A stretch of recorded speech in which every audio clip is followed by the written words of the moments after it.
Et nous commençons comme d'habitude cette émission avec Tendance mon ami, le résumé complet de l'actualité boursière du jour avec Pauline Graptel. Bonjour Pauline. Bonjour.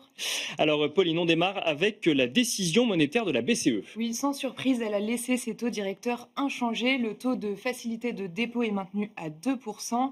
La BCE a également mis à jour ses prévisions d'inflation et de croissance. Pour la croissance, elle relève sa prévision de 0,9 à 1,2% en 2025. Pour 2026, la prévision est revue en légère baisse à 1% et pour 2027, elle reste inchangée à 1,3%. Et en matière d'inflation, Pauline? Les prévisions sont très légèrement relevées pour 2025. Elles devraient s'établir à 2,1% au lieu de 2%.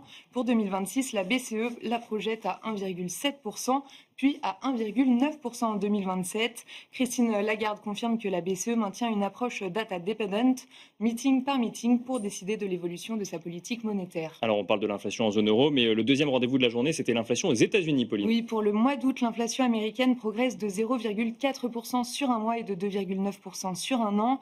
Dans sa version cœur, hors alimentation et énergie, elle ressort en hausse de 0,3% sur un mois et de 3,1% sur un an. C'est parfaitement conforme aux attentes.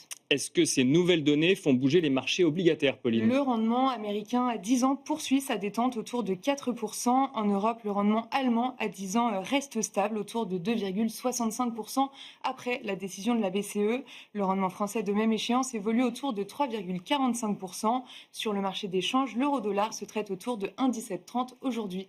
Et quelle réaction sur les marchés actions? En Europe, les indices actions évoluent dans le vert. Le CAC 40 gagne jusqu'à 1% au cours de la séance et repasse au-delà des 7800 points. C'est d'ailleurs sa quatrième séance de hausse consécutive. Aux États-Unis, les indices sont en hausse. Le S&P 500 et le Dow Jones inscrivent de nouveaux records absolus, tout comme le MSCI World.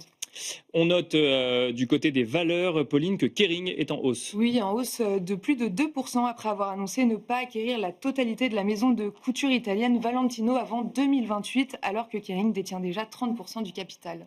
Et on finit avec l'agenda de demain. Quel sera l'agenda demain, Pauline? Les investisseurs regarderont demain les secondes estimations d'inflation pour la France, l'Allemagne et l'Espagne pour le mois d'août. Au Royaume-Uni, ils seront attentifs à la balance commerciale et à la production industrielle de juillet. Ce soir, Adobe publiera ses comptes après la clôture des marchés. Voilà, donc Tendance mon ami, le résumé complet de l'actualité boursière du jour par Pauline Gratel. Merci Pauline, et quant à nous, on se retrouve tout de suite dans Planète Marché.